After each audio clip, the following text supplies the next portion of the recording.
Bonjour, bienvenue. Alors, aujourd'hui, dans cette vidéo, je vous refais un petit point sur la photogravure.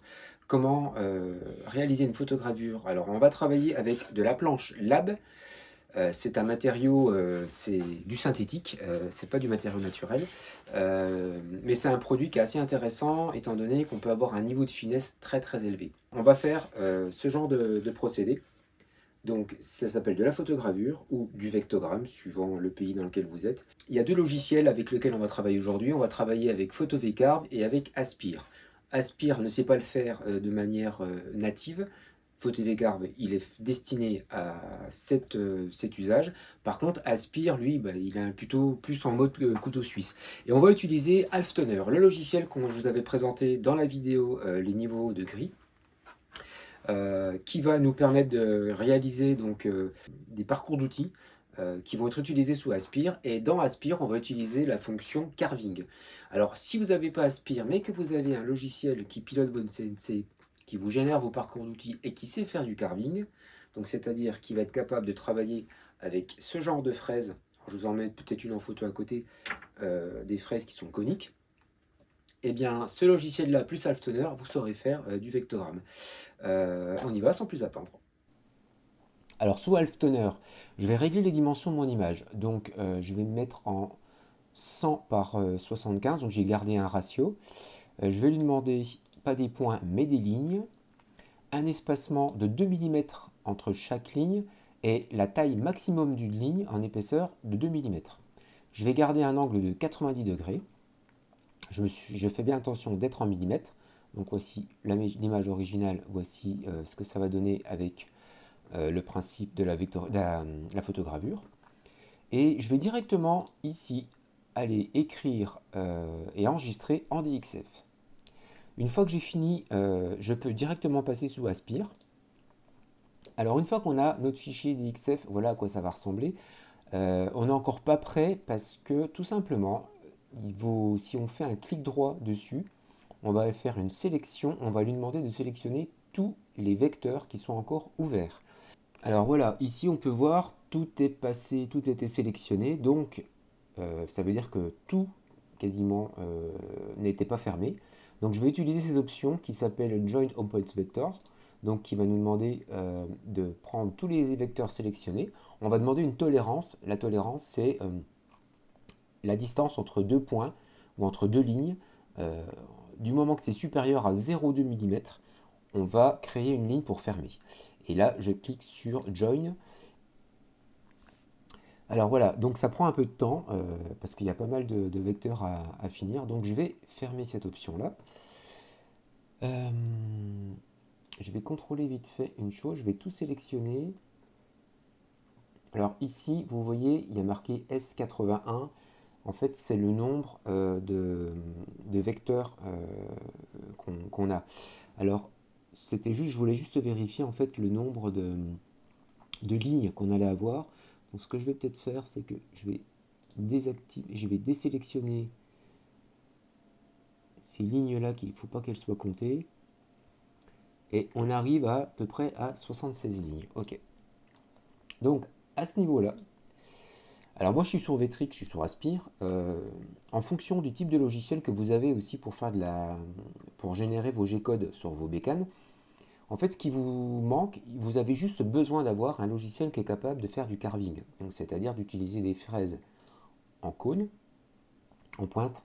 Et là, en l'occurrence, comme vous avez une fraise qui est pointue, eh bien, lui, il va tout simplement prendre la forme. Alors, je vais vous faire une petite démo juste à côté pour que vous compreniez bien le principe. Pour le valider, vous faites ce genre de motif, tout simplement. Donc, une forme géométrique qui va démarrer avec une certaine largeur et qui finit à 0. Et cette forme-là, vous utilisez donc une fraise. Alors moi, je vais travailler là, en l'occurrence, avec une fraise avec un angle de 60 degrés. Et c'est une assez grosse fraise en diamètre 32 dessus. Ok, qu'est-ce que je vais régler? Alors on va y aller à fond les ballons parce que moi je travaille sur de la planche lab. Donc c'est un matériau qui est extraordinaire. On peut y aller vraiment très vite, ça n'use pas les outils. Donc voilà, typiquement, je vais juste simuler pour valider ce qui est fait. Et vous allez regarder que, en fait, comme j'avais demandé une largeur, il est descendu avec la fraise en cône sur une certaine profondeur. Et plus on est venu sur la pointe, plus il a relevé la fraise. Donc en fait, vous allez avoir à chaque coup quelque chose qui va être profond et qui est large, et qui va être peu profond et qui va être étroit. Donc c'est vraiment ce qu'on cherche à faire avec ce système pour les photogravures. On va sélectionner tous nos vecteurs. Là, je ne vais pas lui demander une profondeur, je vais lui dire directement, tu te débrouilles, tu commences à 0, c'est-à-dire au niveau de notre Z0 en haut de la matière. Tu travailles avec une fraise en diamètre 32, et ça s'arrête là. Je vais juste lui demander de calculer. Donc là, il a fait son premier calcul. On peut faire une simulation pour voir ce que ça donne. Alors, quelque chose qui peut être intéressant à ce stade-là, en fonction des paramètres de votre outil, vous allez, par exemple, avec des logiciels, quand vous avez des simulations, vous pouvez normalement, si vous regardez où je mets ma souris, euh, là, ici, vous avez les coordonnées. Donc ici, je suis à 0, je suis sur la matière. Et quand je descends dans une rainure, on voit la profondeur de la rainure. Alors moi, ce que je fais toujours, c'est que je vais vérifier les rainures les plus profondes. Donc là, que je vois, j'arrive à peu près à 1 mm. Et je vais faire attention que dans les paramètres de mon outil, la profondeur de passe maxi soit supérieure à 1 mm. Je vous montre pourquoi. Admettons que j'ai 0,5 mm de profondeur de passe. Quand je vais calculer, en fait, si on regarde, vous allez voir que au niveau des parcours d'outils, la fraise va passer plusieurs fois pour aller descendre à 1 mm et quelques. Donc l'astuce, vous prenez les paramètres de votre outil et vous augmentez de façon considérable la taille de la profondeur. Alors encore une fois, faites attention avec le type de matériau avec lequel vous usinez. Là, moi je suis dans ce que je vous dis, c'est dans de la planche lab, c'est un matériau qui est extrêmement tendre. Donc j'ai pas de problème sur la façon que je vais rentrer dedans dans la matière, ça ne va pas du tout user mon outil. Donc je vais refaire ma simulation. Alors vous avez vu que lorsqu'il a fait la simulation, on a quelque chose d'un petit peu d'aléatoire dans les parcours d'outils. Ça, c'est, j'arrive pas à trouver de solution. Bon, c'est pas gênant vu que l'outil va être fait, mais en fait, on n'a pas quelque chose, un balayage de gauche à droite ou de droite à gauche. On en profite pour regarder aussi les estimations de temps. Bon, là, on nous annonce à peu près 13 minutes d'usinage. Donc, je vérifie. J'ai demandé à être en haut de mon brut et à commencer en bas à gauche. J'ai vérifié que mes dimensions, j'étais bien sur une photo qui va faire 100 mm de longueur. J'ai compté que j'avais 76 lignes à usiner. J'ai travaillé avec une fraise de 60 degrés. Je vais laisser gérer sa profondeur. Donc là, je vais pouvoir enregistrer. Et ce que je vous propose, c'est qu'on va aller tout de suite faire la même option. On va aller donc justement dans VCarve. Donc on ouvre cette photo dans VCarve, dans Photo VCarve, pardon. Là, on va régler, donc pareil, je remets bien à 100 mm. Mon Z démarre au-dessus de la matière. Je me mets bien en bas à gauche. J'applique. Au niveau de mes paramètres, je fais attention de bien sélectionner la fraise dont j'ai besoin. Donc moi, je voulais une fraise V-bit, une diamètre 60 en 32. Je vais lui donner une profondeur de passe de 4 mm en profondeur. Et là, on voit par exemple le nombre de lignes 50. Alors si on fait attention, sur Aspire, moi j'en avais trouvé 76. Alors je vais faire un premier calcul. On a 87 lignes. Donc je diminue. Voilà, je suis à 76. Ok.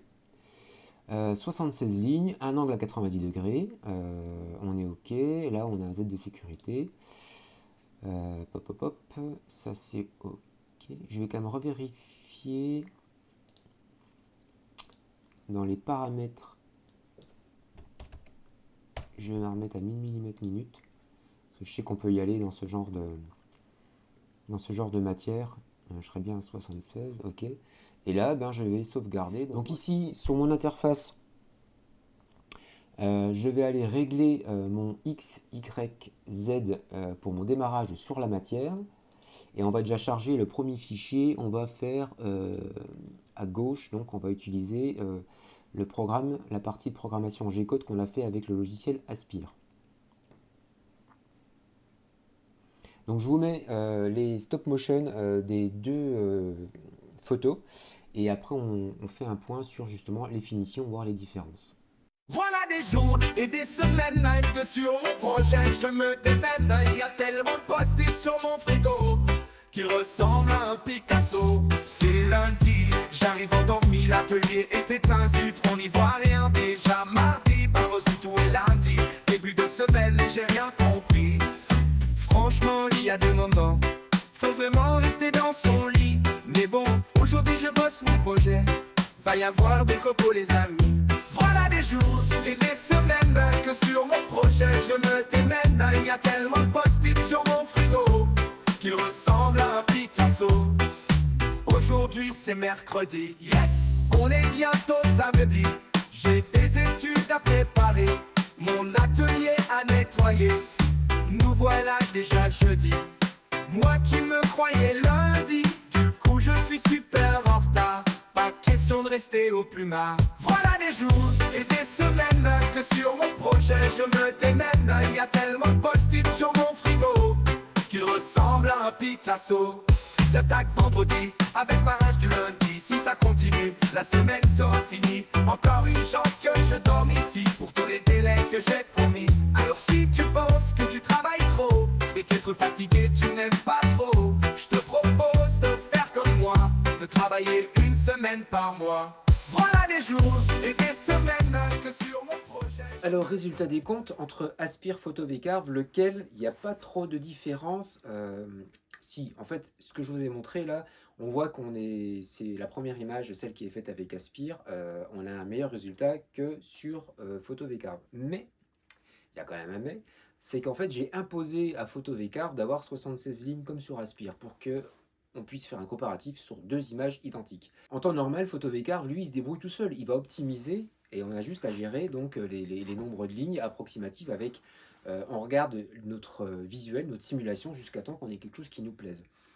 Si vous vous rappelez, dans le début de la vidéo, quand je vous ai montré les simulations, on a bien vu que dans Photo VCarve, on voit bien les trous, les espèces d'impacts, on a l'impression que ce sont des impacts, et on les a en réel. Donc ça veut quand même dire aussi un truc qui est assez pertinent sur ces logiciels-là, c'est que les simulations sont extrêmement fiables. Donc voilà, cette vidéo s'arrête là, j'espère que ça va vous dépanner, vous allez pouvoir réaliser quelque chose. Sous le coude, là je ne sais pas si je suis en train de faire des tests, de faire des cuillères en bois en double side sur Aspire, avec des systèmes de détrompeurs. Donc c'est une vidéo qui va peut-être arriver, je pense, dans quelques temps, si je me plante pas en tout cas. Petite parenthèse, vous avez entendu une chanson sur la vidéo. C'est une chanson que j'ai réalisée avec l'IA Suno en ligne. C'est assez marrant et si comme moi vous aimez travailler à l'atelier, c'est une chanson que vous pouvez écouter de temps en temps parce que je pense qu'elle peut aller à beaucoup de gens qui aiment bien bricoler. Sur ce, à très bientôt. Ciao.